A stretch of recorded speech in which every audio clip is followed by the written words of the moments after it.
Got it. Check the live here. The book Kashf Shubuhaat. We had a long break, so we're going to just make a recap. Kashf Shubuhaat, the removal of the doubts. The Shubuhat, the doubts, is being thrown at the Muslim, the proper Tawheed Muslims, from the people who are innovators. Those doubtful things, it's to do with that, basically what we're doing from the shirk is halal. So those people who are claiming to be a Muslim, or they may be Muslim, but they do ibadat, which is wrong, they are justifying what they're doing by some doubtful matters. Those doubtful matters, they want to put them onto you. So you have to be immunized against these doubtful matters and also capable of refuting them. At least you have to be immunized, because otherwise you're going to end up doing the same thing as these people are doing. So that's why it's an important book. So here the Imam, Wahhab, he had done something, maybe hasn't been preceded by this, by other scholars before, because he had brought to us those doubtful matters that was in the past, which is being repeated and taken up from their stomach again in this era, and also they will be repeated in the future, and he added some of the flavors. So Jazakallah khairan, he is basically immunizing us and also giving us weapons by which we could really demolish these doubtful matters. And as I said, this book we divided into 4. It was okay. It's okay. This was loud now. It's okay. It's okay. So it was divided into 4 categories: the introduction, and then refutation of the doubtful matters. The third one, refuting some of those who are bringing specific proofs, and there were 4. So there are people who are on the other side opposing us, and they are bringing proofs. And here the Imam, he had dealt with 4 proofs. And the 5th one, which is the conclusion, to show the importance of Tawheed, and also that the action in Tawheed is very important. And he had focused upon this. And he had talked about the excuses that those people bring and how weak they are, which prevents them from implementing the proper Tawheed. So the first one was the introduction. And this introduction, it showed what the people of Quraysh at the time of the Prophet of Allah used to believe. Those are the pagans, and how they used to also affirm the Tawheed al-Rububiyyah, the Lordship, but they never had affirmed the Tawheed al-Uluhiyyah, in which we have divided this introduction into 11 categories, yes, and each category was dealt with in details.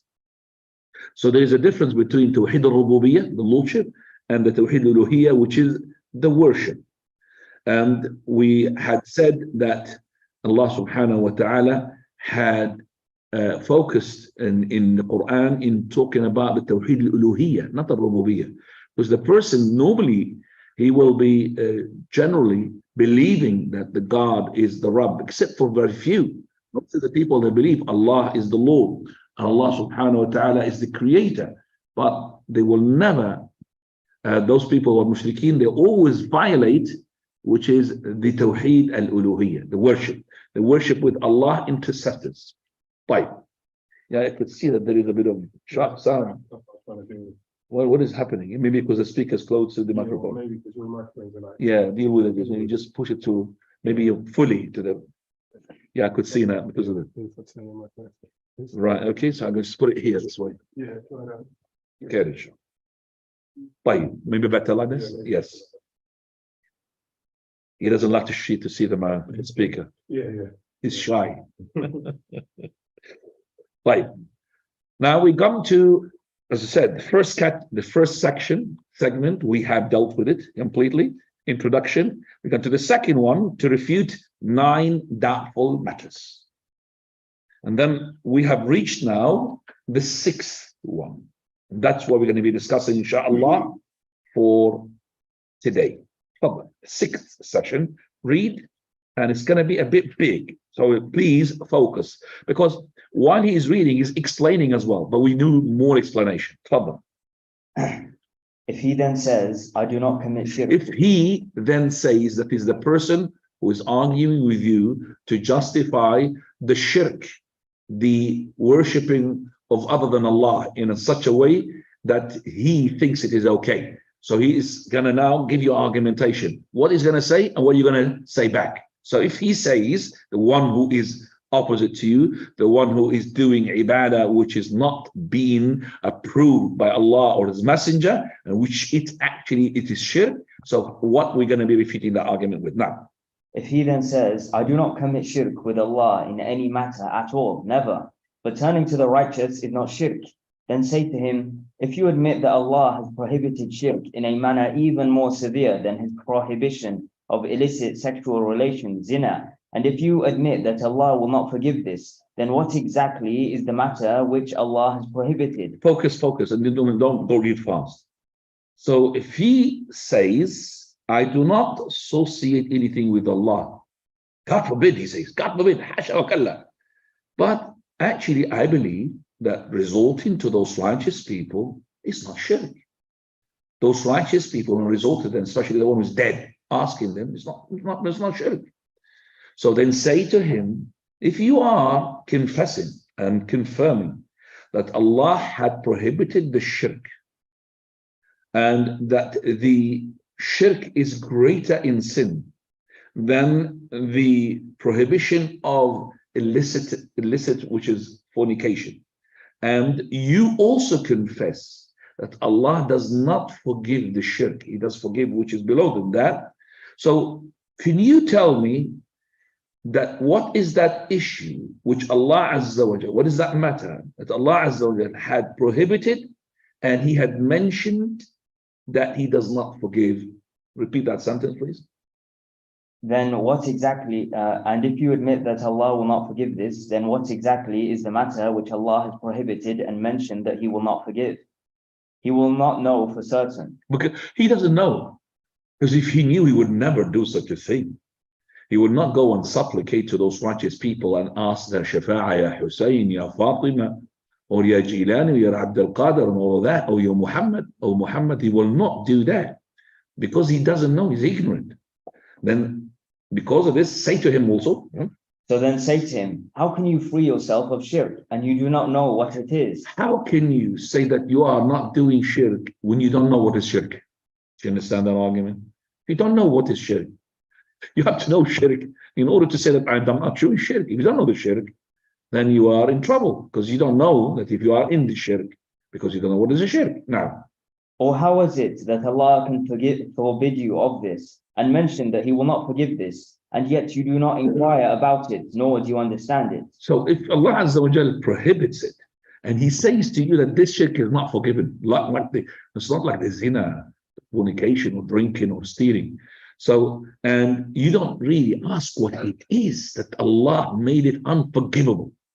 Okay, and you don't know what it is, then go on. Do you think that Allah would prohibit something and yet fail to clarify it for us? Do you think that Allah had said that this thing is the greatest of all sins and it's not going to be forgiven?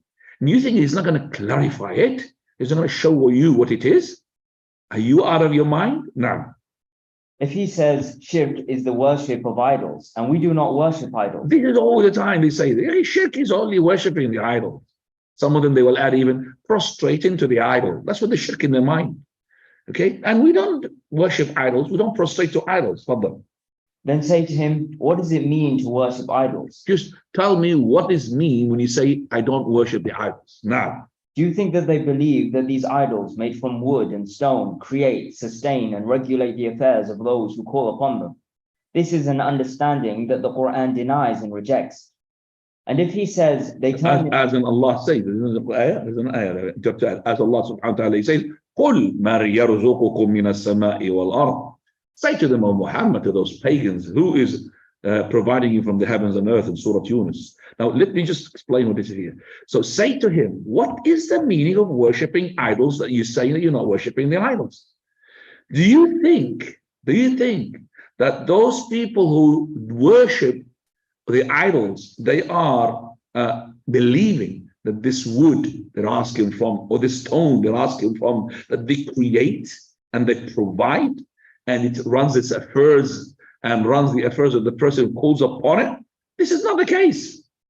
So those people who used to worship idols, يعبدون الأصنام in the Quran, it is not that they believe that these idols, statues made of wood or made of stones, they provide, they create.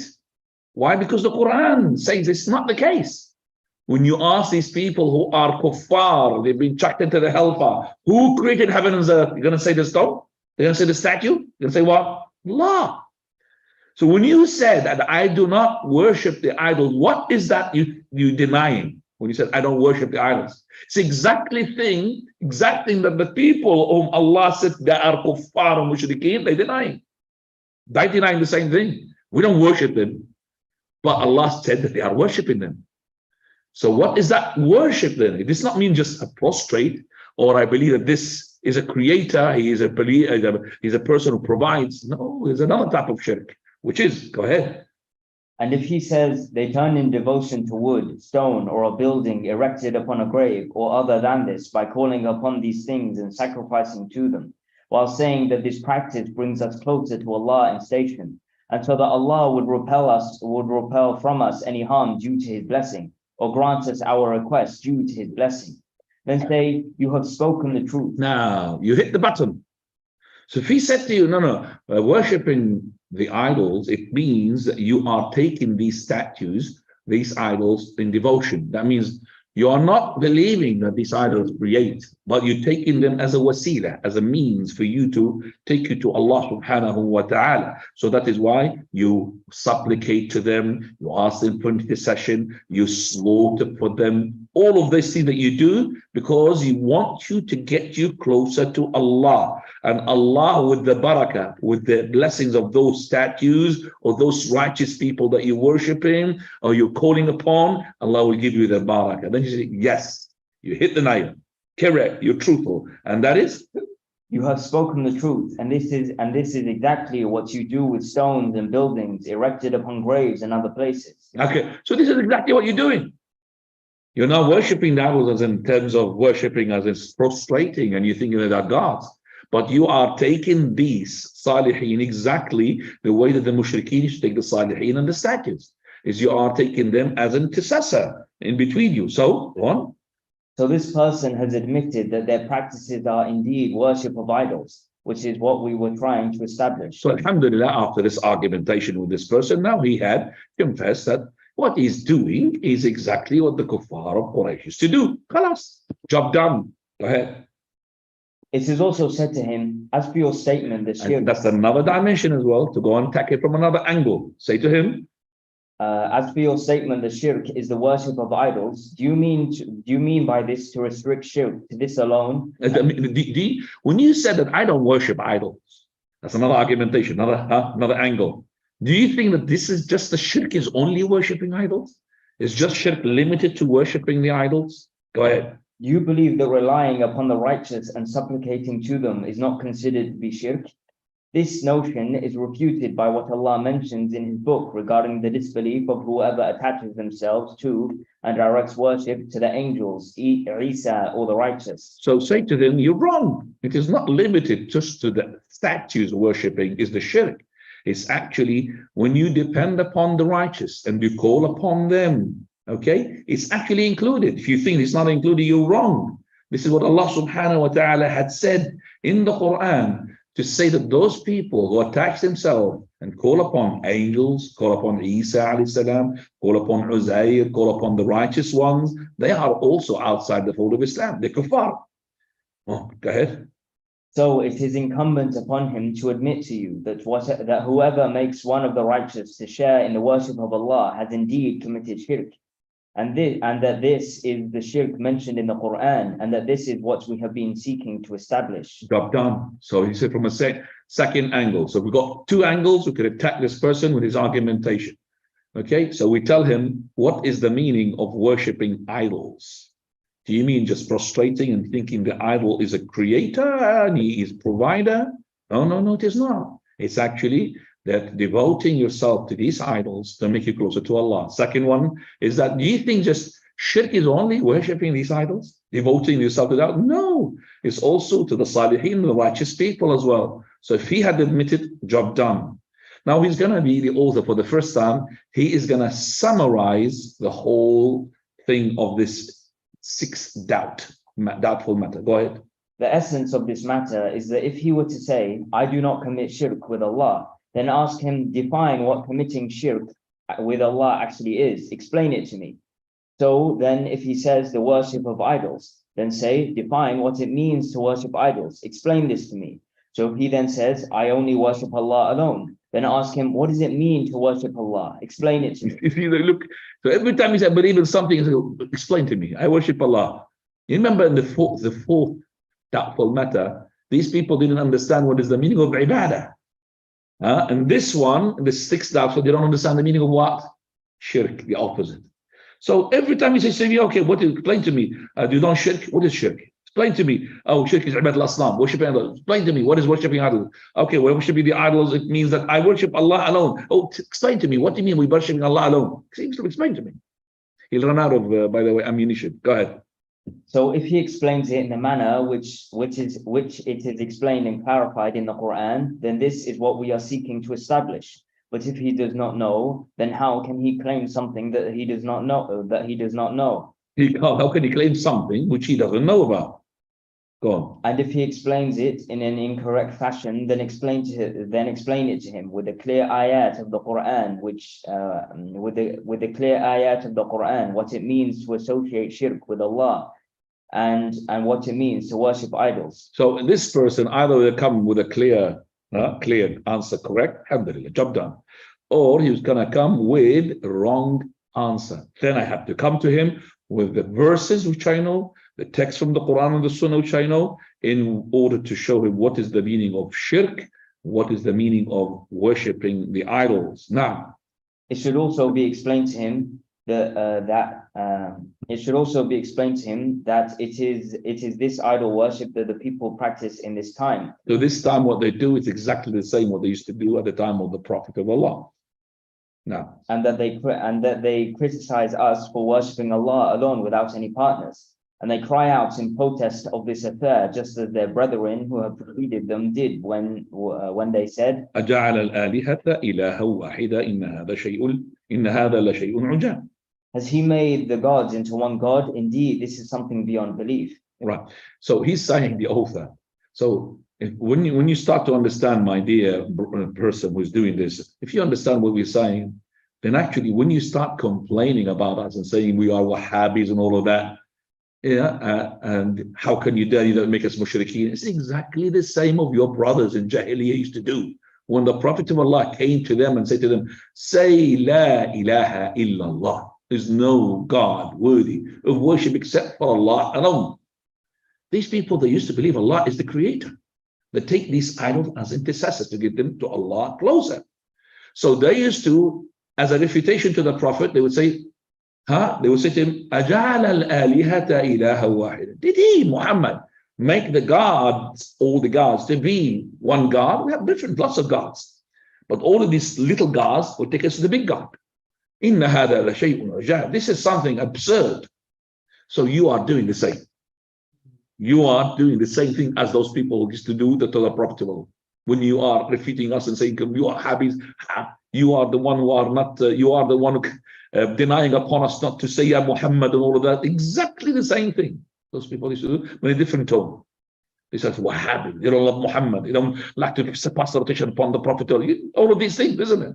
It's exactly the same thing as these kuffar used to do the Prophet ﷺ. How dare you, O Muhammad, to make us to believe that all these gods that we do and righteous people should be one God? No, all of them little gods will take us to the big God.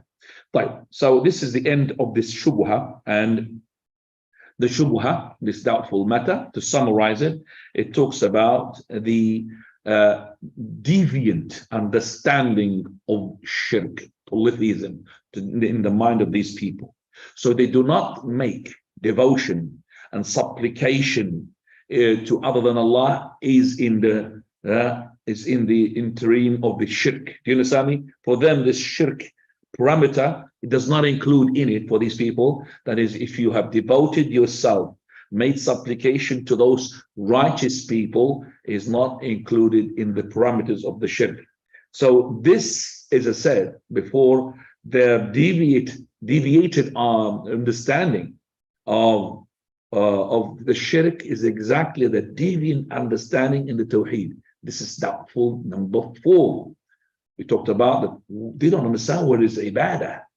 Because of that, we have explained. Now they don't understand what is shirk, and now we are explaining. So, what is the reason for this bringing up of this shubuhat? The reason for this, that because they are defining the shirk, they are saying the shirk, it is actually ibadatul asnam, to worship the idols. And some of them, even they go as to prostrate to the idol, prostrate to the statues. And even some of them, they said that the shirk is actually that if you have a creed and a belief that there is other than more of running over first than other than Allah. So the ones who is got the power to intervene and the power to change is other than Allah, then that is the shirk. If you don't believe in that, then whatever you do is not to be shirk. So also some of them, they said that if you believe that other than Allah is got the rububiyyah, then this is the shirk. So if you believe that other than Allah creates, other than Allah provides, that is only the shirk. Okay? So this actually ideology being adopted at the time of Muhammad ibn Abdul Wahhab rahimahullah. And that's why he's refuting it. One person is called Muhammad, claiming to be as well one of those Muslims who are putting his arrows against the Wahhabis, they so-called. Muhammad ibn Abdul Majid al-Fasi. He died in the year 1227, which is not far away from Imam. It was only about 25 years after the death, 23 years after the death of Muhammad ibn Wahhab. So he said in his book, this book is titled Refutation Against the Innovators. Look. Refutation Against the Innovators from the Wahhabi sect. Refutation of the innovators from the Wahhabi sects. That book of his, like this entitled. He, in that book, confirmed that the people of Jahiliyyah were made to be kafir because of their worshipping of the idols. Do you understand that? In that book, he's confirmed what these people are adopting, that the only thing that made these people, the time of Jahiliyyah, the time of the Prophet, to be kuffar, is that they worship the idols. Also, after the Sheikh Muhammad Wahhab has gone, there is a person which is this person and others, they have actually made other than this book. One of them I just here got التحف السنية في الرد على الوهابية, the golden treasures or the golden triumphs, the trophies in order to refute the Wahhabis. And in which he said, shirk is to believe that there is other than Allah who has the power to run the affairs. That's the only shirk.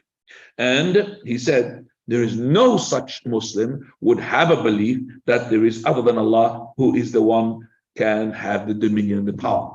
So he says that basically everybody is a Muslim as long as they do not believe that there is other than Allah who has power in this dominion, in this universe. And so he's basically making it okay for those people who are calling upon the righteous people to be Muslims, and including the monotheistic. And then he said as well in his books that to believe that other than Allah has got the rububiyyah, lordship, the creation and the providing. So that is the shirk. Other than that is not shirk. So while they are defining the shirk is to be the worshipping of the idols, or to believe that other than Allah is the Rabb and the creator, then this is a very narrow understanding of the shirk. And even though that what we say is part of what you said is correct, in any person who believes other than Allah has got the power, other than Allah has got the lordship, other than Allah has got creation, other than Allah has got the influence, then yes, he is committing shirk. But as I said, this is a limited and very narrow understanding of the shirk. So the shirk is actually, in its full parameter, is defined as follows: that it is a person makes a need to Allah, person who's making another deity, which is opposite to Allah, in his lordship, in his worship, and in his names and attributes. All of that, which is a sort of a nas. So the shirk is not just limited to the lordship, It's also worship and also names and attributes. If you made them any in those categories, a nid and rival, a deity equal to Allah, deity, then it is shirk. While they make the shirk only on the rububiyyah, the first section of it, not the uluhiyyah, not the asma wa sifat. So for them, tawheed is what? Tawheed al-rububiyyah. Nothing to do with tawheed al-asma or sifat or tawheed al-uluhiyyah. How do we refute this argument? This is just to emphasize what we have heard, so you make sure that you understand everything. Okay, so the same that step that we've taken to refute the fourth doubtful matter in which they have misunderstanding of the tawheed, so it is it's almost the same. So the first step is that to question them the following question: what is shirk? Define for us what is shirk. And this person, regarding this question, he has one of three probabilities. There's another fourth one. First probability, he would say, I don't know. What is shirk? So this tells us that how ignorant he is, this person, regarding the shirk, and then we criticize him. How do you deny that you're not doing shirk when you don't do the shirk? So that's the first probability. He doesn't, I don't know. Well, if you don't know, how can you say that I don't do shirk when you don't know what is a shirk? That's the first answer. Second probability of his answer, that he will explain the shirk correctly. As the Imam Hamdawi said, he has done the correct understanding. Which is, he said that when they say that the devotion to the tree, to supplicate to the righteous people, or to build upon his grave, okay, all of that, then this is the shirk, which is calling upon Allah Azza wa Jal. So we would say to him, yes, you're right, you hit the nail. And this is what we intend to make you understand. But basically, we know that this answer is very rare. You're not going to find this answer, this probability from this person, because they are ignorant. That's what they do in the shirk. If they knew the shirk in this category, in this definition, they will not do that sort of ibadah they're doing, which is committing shirk. So the second answer is a probability which is very, I'd say, weak to take place. It's very, I would say, not really a big probability.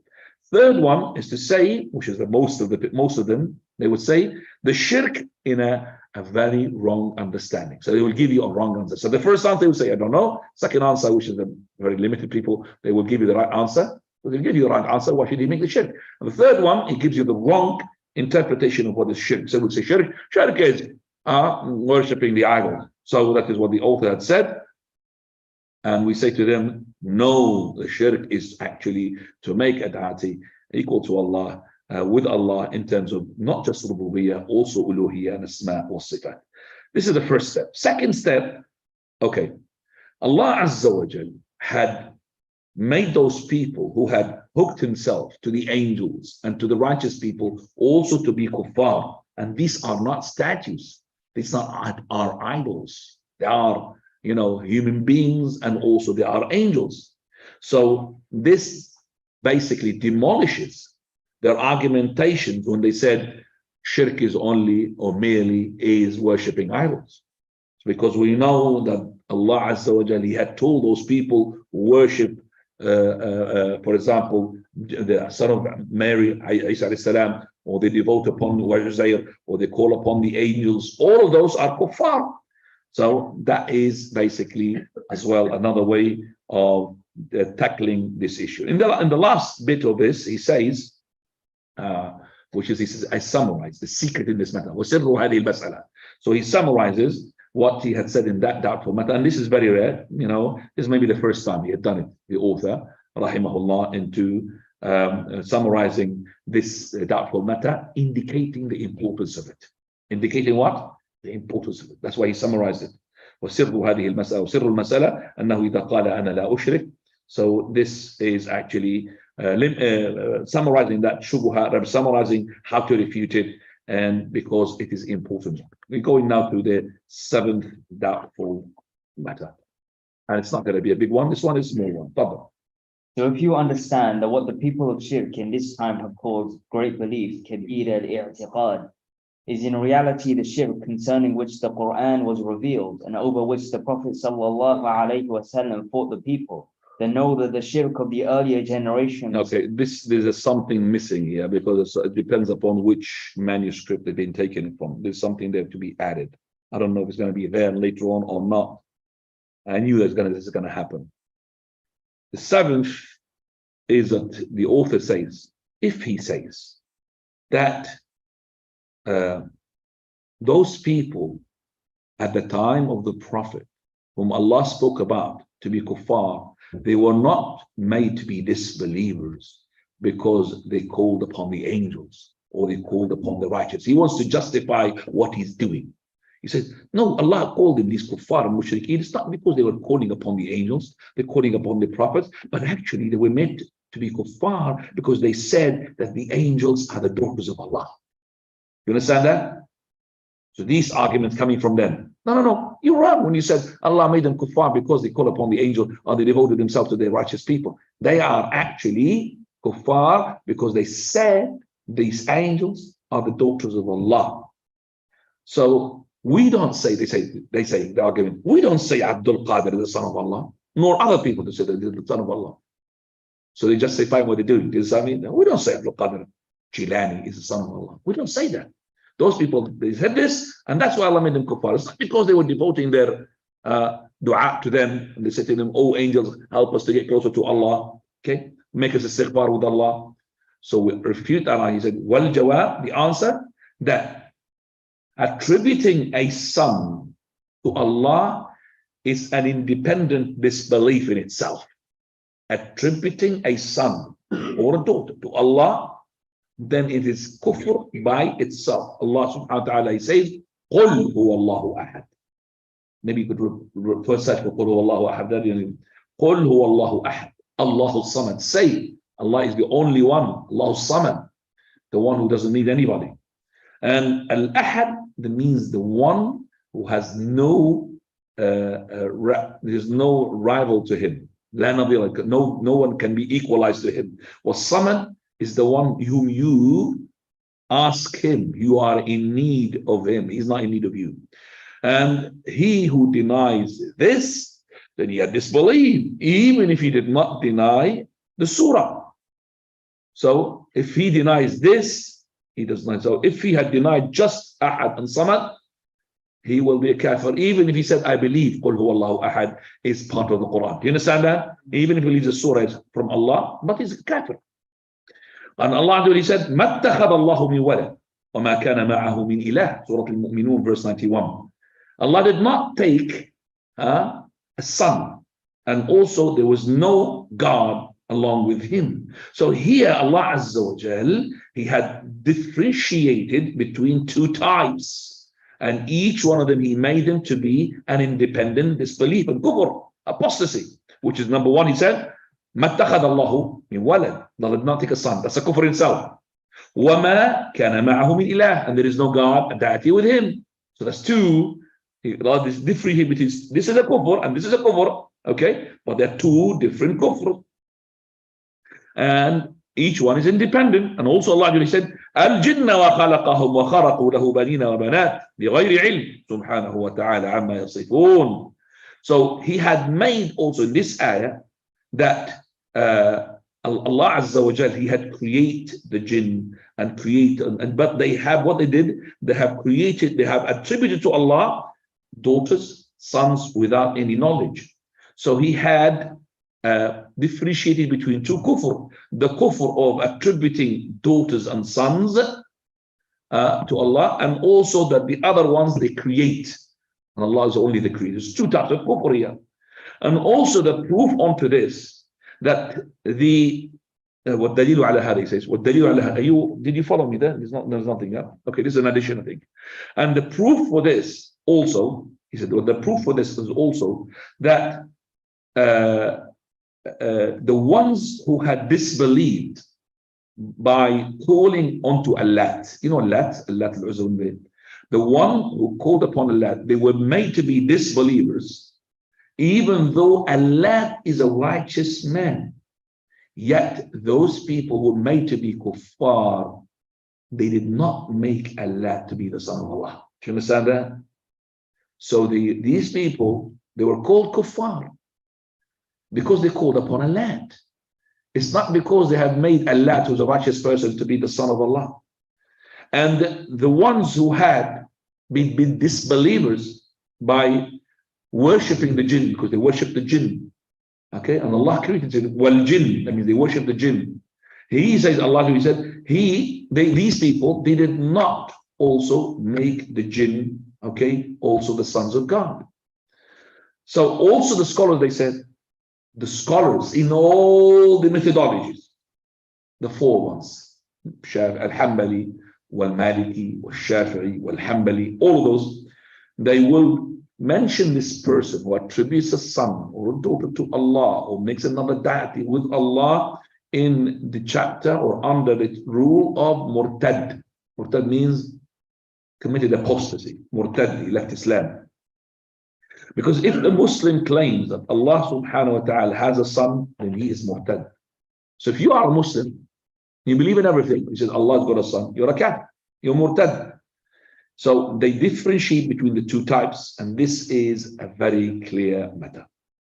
I don't think this is it there, is it? So basically this doubtful matter is as follows, the summary of it, that they say that the kuffar at the time of the Prophet of Allah, they were disbelievers because they said angels are the daughters of Allah. It's not because they were beseeching the angels, calling upon the angels, supplicating to the angels.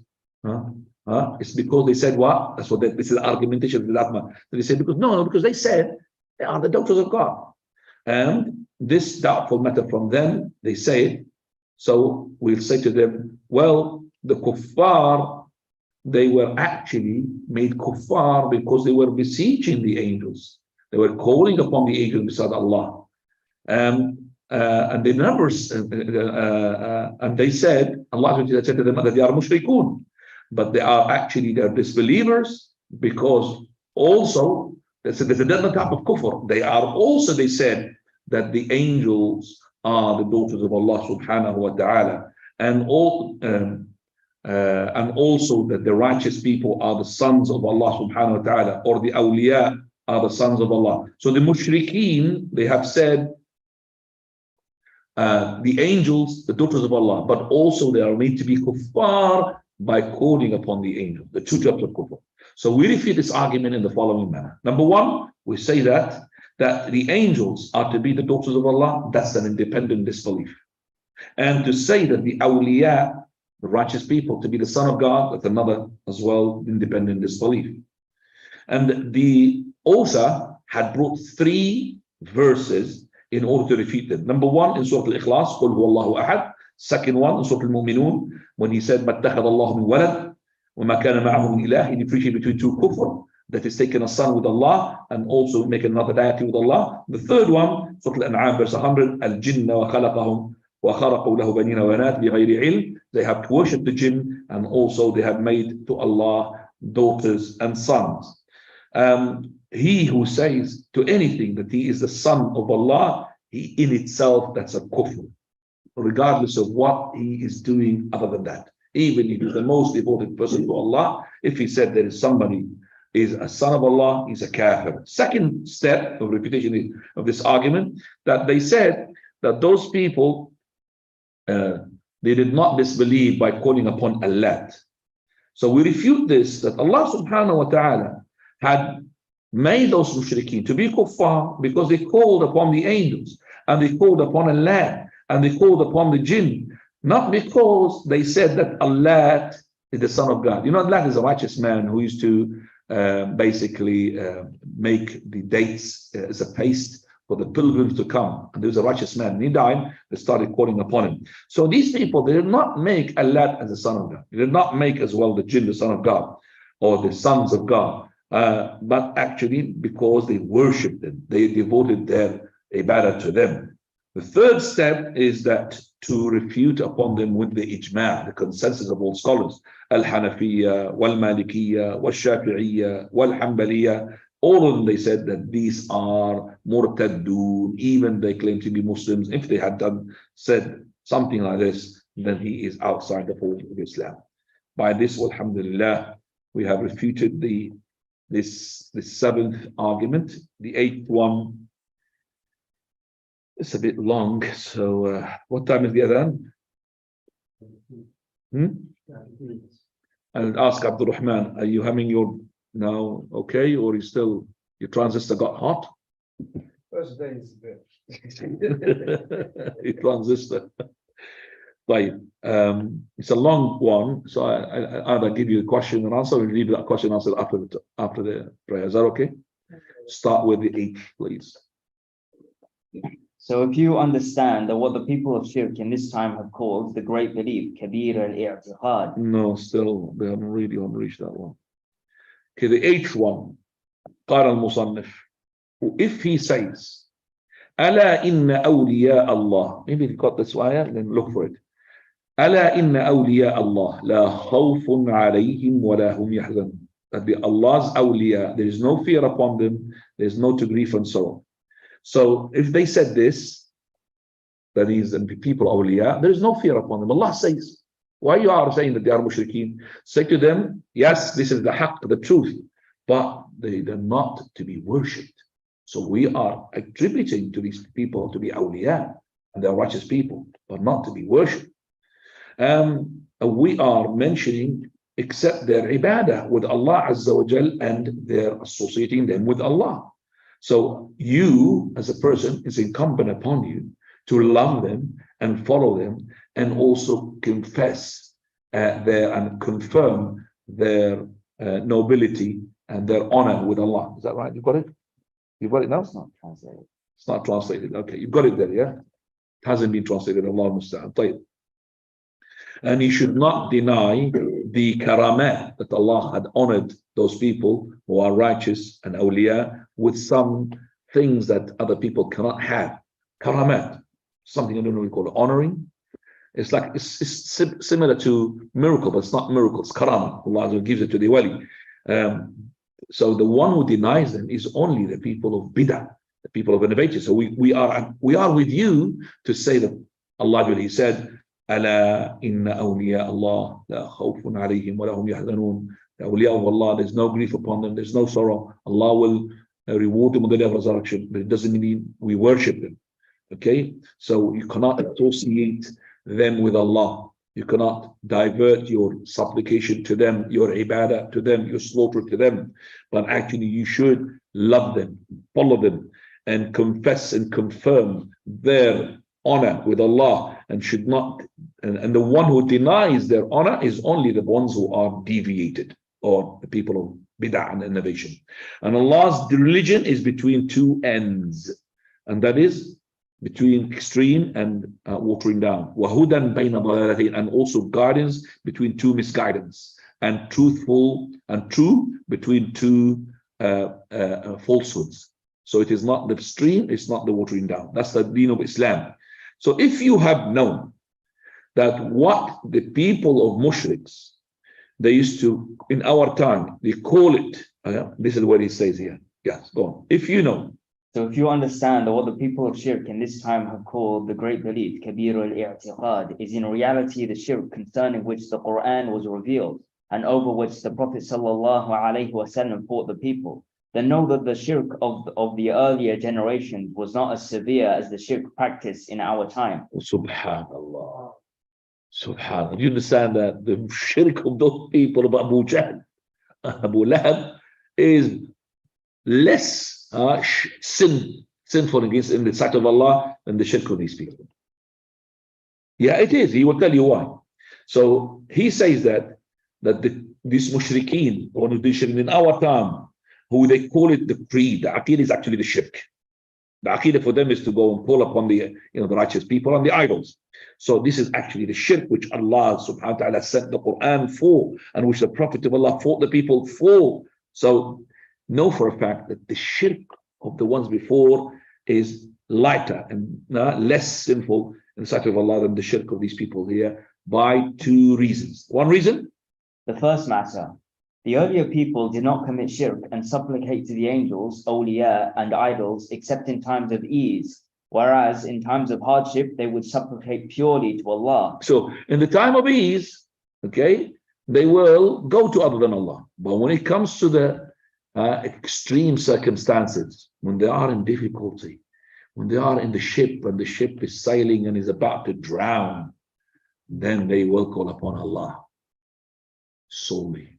Allah Azza wa Jalla says, وَإِذَا مَسَّكُمْ يلا يقول الآية okay وَإِذَا مَسَّكُمُ الضُّرُّ في البحر ضل من تدعون إلا إياه فلما نجاكم إلى البر أعرضتم وكان الإنسان كفورا وَإِذَا مَسَّكُمُ الضُّرُّ في البحر And when faced with adversity at sea, those whom you invoke besides him disappear. But when he delivers you to land, you turn away.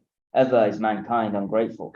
Also Allah He said in Surah Al-An'am verse 40 to 41 قُلْ أَرَأَيْتُكُمْ إِنْ أَتَاكُمْ عَذَابُ اللَّهِ أَوْ أَتَتْكُمُ السَّاعَةُ أَغَيْرَ اللَّهِ تَدْعُونَ إِن كُنتُمْ صَادِقِينَ بَلْ إِيَّهُ تَدْعُونَ فَيَكْشِفُ مَا تَدْعُونَ إِلَيْهِ إِنْ شَاءَ وَتَنْسَوْنَ مَا تُشْرِكُونَ. So قُلْ أَرَأَيْتَكُمْ Now Say, haven't you considered that if the punishment of Allah reached you, or if the hour was established, would you call upon other than Allah if you should be truthful? But no, it is Him alone that you would call upon, and He would remove the reasons for which you called upon Him, if He so willed, and you would not forget what you used to associate with Him. and you will forget. And you would forget what you used to associate. Opposite meaning. So how did you translate قُلْ أَرَأَيْتَكُمْ? Say, have you considered? Have you considered, right? And also Allah said, وَإِذَا مَسَّ الْإِنسَانَ ضُرٌّ دَعَا رَبَّهُ مُنِيبًا إِلَيْهِ. And if mankind is touched by hardship, they call upon their Lord, turning to Him alone. And also up to the verse which says, قُلْ تَمَتَّعْ بِكُفْرِكَ قَلِيلًا إِنَّكَ مِنْ أَصْحَابِ النَّارِ. Say, enjoy your disbelief temporarily. Indeed, you will be from the people of the hellfire. وَإِذَا غَشِيَهُمْ مَوْجٌ كَالظُّلَلِ دَعَوُا اللَّهَ مُخْلِصِينَ لَهُ الدِّينَ. And when they are engulfed in waves like the mountains, they call upon Allah sincere in their religion to Him. So whoever understands. Allah also said in Surah Al-Ankabut, وَإِذَا رَكِبُوا فِي الْفُلْكِ دَعَوُا اللَّهَ مُخْلِصِينَ لَهُ الدِّينَ وَلَمَّا نَجَّاهُمْ إِلَى الْبَرِّ إِذَا هُمْ يُشْرِكُونَ. Also, this is a very important ayah. And also Allah says that these mushrikeen, when they are in the fulk, in the ship is about to drown, they will be sincere calling upon Allah. Tawheed. When Allah saves them and they are now on the beach, they're not in the sea, you'll find them now committing shirk. Right. So these are the mushrikeen at the time of the Prophet of Allah. Go on. So whoever understands this affair, which Allah has clarified in His book, which is that the polytheists whom the Messenger of Allah sallallahu alaihi wasallam fought against, used to call upon Allah and other than Allah in times of ease, while in times of difficulty and hardship, they would not call upon anything besides Allah without a partner, and they would forget about calling upon the righteous from amongst them. Then it would become clear to this person that the difference between the shirk practiced by the people of our time and the shirk of the earlier generations. But where are those who truly understand this matter properly with the conviction of their hearts, and aid is sought from Allah? You know, the people these days who are doing shirk, they're calling upon their deities in the time of what? Calamities. True or not? Yes. So they're calling on to shirk in both, whether prosperity or whether adversity, whether they are a nice time or whether a very tight time. The kuffar of Muhammad at the time of the Prophet of Allah, they call upon other than Allah when they are into what? Into prosperity. But when they are in calamity and in need of Allah, they are sincere. These people, they are more sincere to their shirk when they are in time of calamity. Oh, Muhammad, help me. Oh, Allah al-Musta'an. So that is true. The second reason why they are worse in the sight of Allah than the mushrikeen of the Jahiliyyah. The second matter, that the earlier generations used to call upon people besides Allah that were close to Allah, whether it is a prophet, the awliya, angels, or that they will call upon trees and stones, all of which are obedient to Allah and do not disobey Him. However, the people of our time call upon people who are from the most disobedient of individuals. And those who call upon them are the ones who have mentioned their sins like fornication, theft, abandonment of prayer, and other than this. So the one who believes this about the righteous person, or the one that cannot be disobedient like the wood or stone, is less severe than the one who disbelieves this, who believes disbelief. about a person who he knows to be immoral, corrupt, and renowned for these things. Mr. Shop, Chup Chup. Read about Mr. Chup Chup. Chup Chup Chup Chup. You've heard about Chup Chup? Yeah. Could just put into Google or on YouTube, Chuf Chuf, CHUF, and another repeat it again. Then you'll find this guy with the long hair. I think he's from Pakistan. I'm not saying Pakistani, but they're from Pakistan. And he is Mr. Chuf Chuf. So he's Chuf, Chuf. And these people are putting their bottles of water like this, trying to take the barakah. He was not, actually, he was losing money at the time of Corona because they didn't allow him to make Chuf Chuf. At that time, you're not allowed to Chuf Chuf at that time of Corona. But you just look at it, you will see how naive these people. And this person, he could look, his look is like a crook, corrupted. Crook is better than him. You know him, yeah? It looks like a crook. And he's like a thug, and he's like everything, and they still think he's good. So that's why he says the mushrikun of at the time of the Prophet of Allah, they used to take righteous people like Allah, Al-Uzza, the nice people, good people who are worshippers. All of these are righteous people. Who said that? The Prophet Abdullah ibn Abbas, he said, righteous people. They're righteous people. But who can say to me, Mr. Chuf Chuf is a righteous person? So there are crooks and a'udhu billah shayateen, and they take them as to be people who will take them to God. So definitely they're worse than the mushrikeen at the time of the Prophet of Allah. Definitely. And also the ones who wish to worship the trees. The tree there's no sinner tree, is there? Yeah. Okay, there's no tree that's called sinners, is there? No. Okay. So all of these are obedient to Allah. Well, we'll hear the adhan, inshallah, and we will have questions before the prayer. Is that okay? No. Yes? 5 minutes before the prayer. After the prayer. Okay, here, inshallah. Do you pray quickly? Is that okay? Allahu Akbar, Allahu Akbar. Allahu Akbar, Allahu Akbar. Ashhadu an la ilaha illallah. Ashhadu an la ilaha illallah.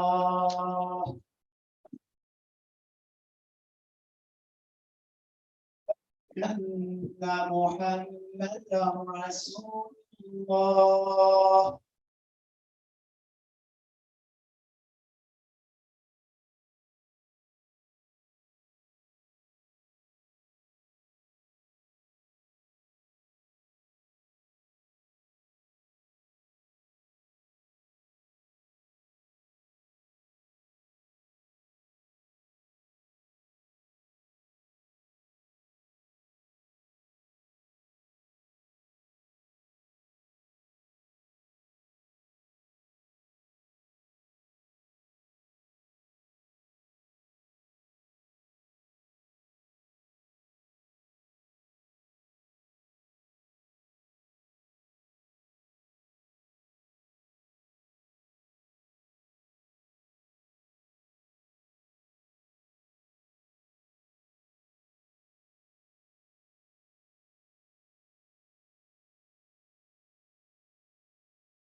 ولا أما بعد, if you have any questions, we'll take from the brothers as well and take from the Zoom. But I have to have people here in front of me, inshallah.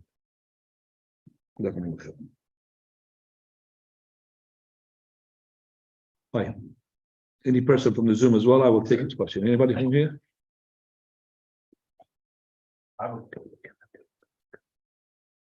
In the back. See, the kids taking the adults as a role model. You only see them sitting at the back, they sit at the back. Well, now. It's not necessarily regarding shirk, but it's in relation to what category does a person fall into if they're not practicing a sunnah. They know it's a sunnah, but they're not practicing it because their understanding is that the sunnah was only applicable to this situation or that situation, but so they're not practicing it. So the question is that you're asking a person who does know about a sunnah and he does not practice it? Yeah. He knows that this is the sunnah? Yeah. Well, a person who does this, he's not a kafir, that's not one, or it's not a mushrik at all. But this is going to be sin, not sin, this is going to be falling short from doing the perfect. But when you say the sunnah, I don't know what you mean by that. The sunnah as in that is a recommended act, or the sunnah as in that this is being done by the Prophet. Because if it's being done or said by the Prophet, it could be compulsory. So it could be recommended. It could be, one of these things. So when the people say sunnah, I don't know, what do they mean by the word, this is sunnah? So let's say the beard is sunnah. The beard is a must. That means it's a sunnah following the Prophet sunnah, but in terms of the rule of it, it's compulsory. So if this person abandoning something which is compulsory, and he knows it is compulsory, then he's falling into the sin, and this sin could be major or minor. It's not a shirk. It's not a shirk. He believes in the Prophet, he believes in Allah Azza wa Jal, but he's falling short into these things. Just like a person who fornicates, knows fornicating is haram. If you're talking about recommended act, that the siwak is a sunnah, he does not do the siwak, that's just not going to be a sin. If he does it, he will be rewarded. If he does not do it, he will not be sinned. Do you understand me? So depending upon which is the matter that you're talking about. So can you give us an example? So in the salah, for instance, when you're getting up from the salah, you can even do like this. Okay, so that when getting up from the salah, so you do the ajn, which is mean like kneading the dough, or putting your fist on the ground. So this person is saying that he knows this is the sunnah, and he does not do it. Okay, well, there's lots of reasons why he doesn't do it. Could be, for example, that he forgot. But it could be, for example, that he does not believe that this is the sunnah. There's a different opinion. Thirdly, it could be that he's ill. I once saw the sheikh who says this, he doesn't do it. And I told him, by the way, he said, no, I've got my pain in my arms and I can't push them to the ground. So he could have lots of reasons. But if he said, I know it is a sunnah from the Prophet of Allah, but I'm not doing it. No, I'm not saying he's a kafir. He loves the Prophet of Allah, but because maybe he's a sinner, basically. This is a person who is now not just saying that I'm abandoning it, it's not because I'm lazy. No, I'm saying it, I don't want to do it. There's some sort of resentment in his heart regarding it. Is it because of the sheikh who told him about this? He doesn't like him. He doesn't want to be imitating him. We've got lots of reasons as well. We say as well, the sagha'ir bayt al-kabair, meaning the small sins will definitely later on will lead to the big ones. So the sagha'ir start with the fire starts from what? From a spark. So this person has to be careful. Okay. And I believe that any person who believes that this is what the Prophet ﷺ told me to do, and I will get closer to him and to Allah Azza wa Jalla by doing this through implementing his sunnah, and you should not be hesitating. But unfortunately, we know that people on the day of the Eid, they said, first thing they do, they shave off their beards. The sunnah of the Prophet ﷺ. First day. Okay, so unfortunately, but we don't say the shirk. Doesn't reach the shirk. Shirk is different. Or kufr in Allah Azza wa Jalla. Naam ya Zuhra.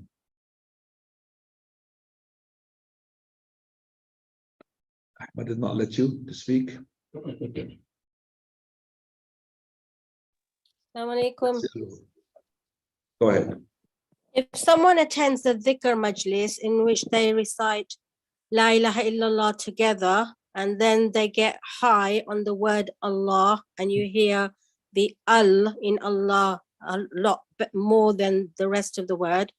And then the teacher says that Allah made it apparent to him that Allah is so pleased with this majlis that he's raining his mercy on them. And the teacher also says that he saw a dream in which the Prophet ﷺ gave him a tasbih, the beads of which were like diamonds, and he said to him, "You are the silsila now." Is that innovation which comes under the 73 sects? Well, this is as well part of the minor shirk that the person can do. This is a minor shirk, where he's a person, he's calling upon Allah Azza wa Jal in a way that he believes the communication between him and Allah is not qala Allah qala Rasuluh, but it's a dream. What is the difference between him and a Hindu or a Sikh or any person who believes in any type of religion? When they take their deen from dreams, I've dreamt that this is the way to Jannah or paradise. This is the way to approach God. There's no difference between him and that in terms of the way that to arrive to the haqq. So those people, they do more than that. So it's not just they get high on the words al, they also take the word Allah out of its, so they say who, forget about Allah. Who, him. So who, Allah, who, it becomes who now. And he said they get high. I say to them, and even if you said instead of Allah, I'm just saying as a taking sort of showing their naivety. Even if you said monkey, you're going to get drunk as well. You're going to get high. Keep saying monkey, key. Same thing. There's no difference. So this is going to get you high, and that one's going to get you high. So it's not the word of Allah get you high. And you said that they take their beads or something. All of this is from the shirk of Allah subhanahu wa ta'ala. And this depends how shirk it is. It could be minor, could reach as a major. And most of these people you're talking about them, they believe in Allah's messenger to be Hazar Nazar. These are the people who believe Allah has Allah's messenger, which is major shirk. Prophet Allah is present with them. And they leave him a seat even. This is a seat where the Prophet was going to sit. Definitely they indulge into a minimum of minor shirk. Now, this is not correct, and we tell the people, do not go to their gatherings. This gathering is not Mubarak. This gathering is full of shayateen. Now. Jazakallah khairan. نعم يا بنتي آدم. Assalamu alaikum. السلام عليكم. نعم. If a sister have a miscarriage before 6 weeks, every time she has a miscarriage, they say that they couldn't detect no heartbeat. The baby is very small. She had a miscarriage and she fasted the whole Ramadan. And that is what there's a doubt, like, is she doing the correct thing or not? It's quite stressful. Please, if we will explain, Sheikh. Sister, I would like to repeat the question because most of the question not clear because of the signal. Your internet is not that really clear. So you're saying that there is a sister who's having miscarriage. I've heard about 6 months, the word 6 months. 6 weeks, like there's no heartbeat. She just found out she's pregnant and then immediately she having a miscarriage. So she had a miscarriage. So now, so what is happening regarding her ibadah you're asking about? Yeah, she prayed and fasted the whole Ramadan, but some people are saying to her that, oh, like if you have a miscarriage, that's like postnatal bleeding, you shouldn't be praying or fasting, but there wasn't a heartbeat. If she had bleeding after the miscarriage, regardless of the age, and that is controversial, but regardless of the age, we say that this is a bleeding of postpartum, postnatal, post-childbirth bleeding, whatever you call it. She should not be praying, she should not be fasting. Okay, if she had that blood. But the blood sometimes stops in 2 days. It doesn't have to have 40 days, by the way. So if the blood stopped, then she could resume her fast, and she must resume her salah. No. Okay? And she fasted the whole Ramadan, even though she was having this bleeding, and the bleeding was for like 2 weeks. So it's her Ramadan. All the time when she had bleeded, these days are not counted, so that she has to make up for those days. So you said 2 weeks, that she has to do 2 weeks. Whatever days that she had blood, that fast is invalid, because from the breakers of the fast, the discharge of the postnatal blood. Okay? Subhanallah. Thank you, Sheikh. Hayakumullah. And by the way, 6 weeks or 6 months or whatever, it doesn't matter whether this child had beating on him or not. Okay? Some people, some scholars, they say it has to be 81 days, but there is no proof for that, Yahweh. There's no proof for that. That the miscarriage, for example, has to have the shape of a human being when it comes out, and that is after the 80 days. There's no proof for that as well. So we just say, Wallahu A'lam, that if she had a miscarriage, the blood is actually postnatal. No. It's like a period. And it will have the same characteristics as well. Any other questions, Ikhwan, from them? Fadal? We're going to finish in 2 questions. Fadal. Now, my question is about the shopping of prayers. By the way, there's no salam alaikum in the majlis, Ikhwan. We are in the majlis. Unless you go out and come back, you say salam alaikum. Yes, go ahead. In a year plus now, MashaAllah. I walk 13 miles away from here. You live what? I work Work, yeah. How far? 30 miles. 30 miles away, yes. So back home, where I came, I do observe Kashf. I short my Yeah. So, but when I go here, there's somebody I pray with that told me that no, I shouldn't be, doing that. So I want to know, what do you consider as traveling here in the UK? So you want to understand whether you are doing qasr at the moment, you're left home, for how long are you going to stay here? No, when I go to work. But you said home. What is home? Is it here? No. Do you live in the UK? Yeah. You live in the UK. Okay, right. So home is Aylesbury. Yeah. Okay. And you're going for work for 30 miles. That place, I don't know if is it because the traveling distance is a controversial issue. What we say that regarding the traveling, 2 factors has to be fulfilled. Number 1, you intention-wise to traveling or not. Number 2 is that place is called traveling according to the people's definitions of traveling, what the people call it urf. Meaning, I say, for example, now, okay, I am, what is the next village to here, for example? What's the next village? Huh? No, the village. Oh, no. It's about 1 mile, 2 miles, 3 miles. Yeah, Huh? Wendover. Western Manor. Well, how many miles is it? 3 miles? 1 mile. Wendover. Do you say I travel to Wendover? Do you say I travel to it? I go to Wendover. Yeah. So when I say to you, okay, I'm going to Scotland. Do you say I'm going to Scotland? And my wife, I'm going to Scotland. I'm saying I'm traveling to Scotland. I'm traveling. So you see the difference? But when we get now to Birmingham, I'm still traveling to Birmingham. When I go to closer now, Luton, I'm going to Luton, I'm traveling to Luton. That's when you get the gray areas. It differs from one people to another. And that is okay. But that depends upon the second factor. Do you feel yourself a traveler? Basically, if you go into that place regularly, it doesn't take you outside of being a traveler. So if that 30 miles place that you're saying is a place is called traveling, so the people, they say, we're traveling to that place. I don't know which place you're talking about. Maple Cross. Huh? Maple Cross. Yeah. Is that you Maple traveling? Cross. Let's ask a trucks. Yeah, what do you think? Yeah, what? Huh? Close to London. Yeah, but it's not London.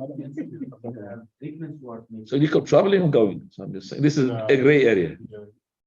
Yeah, some people probably would. Okay, so that's the some problem. people wouldn't. But let's say it is traveling. You going there every day doesn't make it not traveling. Do you understand what that's something to say? Unless you have a wife there. So it's like, imagine we are having India. Is that India traveling or not? Going to India.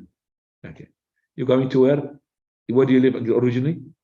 Nigeria. Nigeria. You are in. So now, do you say traveling to Nigeria? I'm going to Nigeria tomorrow. You go traveling, yes? Okay. So this person is an air pilot. He goes to Nigeria and is a pilot. 4 trips. Goes in the morning, in the afternoon, come back, in the evening goes this, and before midnight he comes in. Does it take him from being traveling? Because he's doing all this all the time. He's not a traveler anymore? I'm asking, what do you think? Or is still a traveler? Do you understand what I'm saying? He's going for morning and coming in the evening and going in the morning. He's a British pilot. He's going to Nigeria, but he's going 4 times, twice a place trip. Does it make him when he goes to Nigeria, he's not a traveler? He's a traveler.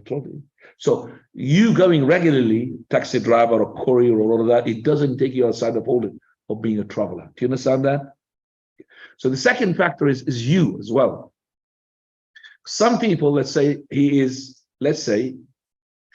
to deliver a message or let's say deliver something to somebody who is in Wendover. He said Wendover. He went to Wendover. He knows he's not traveling, is it?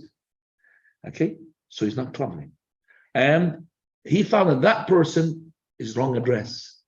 The address into a place which is another 5 miles away from that, but it's not traveling from that place. So he went another 5 miles. Then he found out he's not living there. He's another 5 miles, and he ended up doing 50 miles, but all of it in increments of 5, 7, 8 miles because of that. He's not a traveler. Do you understand that? Because from the beginning, he did not intend to travel. It's like a person hunting a rabbit or any type of animal. He started with a distance of 2 miles, and he ended up chasing him for 50 miles. He's not a traveler because he was chasing that. From the beginning, he was not traveling. If you understand, that's the second factor, which is your intention. So as for the people, what do they determine as traveling or not? That's a gray area. It depends, because we're not living in a Muslim countries. If you're going from a county to a county, would help. So you're going from Buckinghamshire to Buckinghamshire, for example. I'm just saying that makes it. But if you're crossing the border, it's only about 1 mile. You don't say I'm traveling, because you know that these days the houses are connected. Most of them, the areas of cities are connected. So if you had a countryside between them, at least you have a separation here. Alhamdulillah. Okay, I go from what's his name, Hawksley. It's about 36 miles. I consider myself a traveler. I go on costs. I'm traveling. I just say I'm going to Aylesbury. I tell her if I'm going next door, I'm not going to tell her. I'm next door. But I tell her that I'm traveling and all of this, and I look at my gauge and petrol. Is like, okay, is it right? Fine. My car is all right. Everything's okay. So I'm traveling. Okay, and I do that once every 2 weeks. Okay, so basically going there and coming back all the time, it doesn't take you outside of the category of being a traveler. All right. Now, it's a 2-part question, but a sister that's divorced and is getting remarried and she has children, can she stipulate in her contract that she doesn't want to have children? And if she can stipulate that she doesn't, so sister divorced, has been divorced, got children, she's got children, she's getting remarried, she's going to remarry. She stipulates She makes a condition that she doesn't want to have children. She doesn't want to have children. Yeah, can she do that? Plus, if the husband agrees, they get married. Then after they're married, he changes his mind and he says, no, I want children, I want children. Is it grounds? Can she have grounds for divorce because of that? Because he agreed and then he's changed his mind. To ask for divorce, yeah. Can she? So if this person who got married to her, he agreed in the condition the first time that he's not to have children. Then later on, he changed his mind. He wants to have children. And she doesn't want to have children. Can she have the ground to ask for a divorce? Well, first of all, let's resolve with the second part. Second part. المسلمون عند شروطهم. The people are to abide with their condition as long as this condition does not violate a violation from Allah subhanahu wa ta'ala. So having the children, okay, is the goal. Okay, but maybe it's not a must because you had children already. Yeah, she's older. She's old. Yeah, 40 something. Yeah, whatever. She might affect her. She thinks like this. That's why. So it's not a must. And the companions at the time of the Prophet of Allah, they used to make i'tizal, meaning they discharge their semen outside because they don't want to have a child. So the Prophet called it al-maw'uda as-sughra. This is the killing of the child, but the minor ones. At the time of the Prophet, these people, you remember, they don't like a girl, they bury her is alive. That's the maw'ud al-kubra. It's a major crime, major sin. And this one is a small one. You're trying to avoid it. Okay, but it was not haram. He said it's not like makruh, disliked. Because it was haram, Prophet could forbade them. And that's why one of the companions said, Kunna na'zil wal Qur'an yutanazzal. We used to, discharge outside. We don't want sons. And the Quran was what? Being revealed. Because if it says something wrong, the Quran would have said the what? Haram. So stipulating such a condition is not haram. Just like the woman, she's stipulating a condition upon the husband that I don't want you to marry somebody else. Okay. So if this person who is, call him idiot, accepted this, accepted this condition, and then later on, oh, I want to marry somebody else. Or I'm talking about in a country that you're allowed to marry more than one wife. Or I want to have children now. Okay, so she has the ground to ask for a divorce. She said that if you ask for a wife, then أنا في حل من أمري. I've got the right. She can't say I'm divorced, but I have the right to choose whether I'm staying with you or I'm going to divorce you. So if he has a divorce, he has to honor her. Or he accepted the condition. So if she said, I don't want to have a children, and based upon this, you have violated this condition, I want to ask. So she's got the ground to ask for a divorce. But to be granted the divorce, that's something else. Do you understand? She has the ground. So the husband said, no, it goes to the judge. And most likely the judge will judge in her favor. Yeah, because, okay. Why does it reach the divorce? She said, you could have another wife. I think if she said, I want another wife, she will say, have 2 children, not one. True or not? 2 children.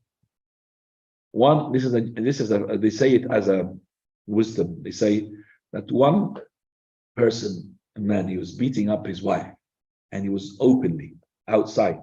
So a wise man passed by, and he saw him beating his wife. He said, this is not the way to discipline your wife. The way to discipline your wife, get another one. He said, what did you mean? The wife, she said, continue beating up, forget about him. Continue your beating up, forget about him.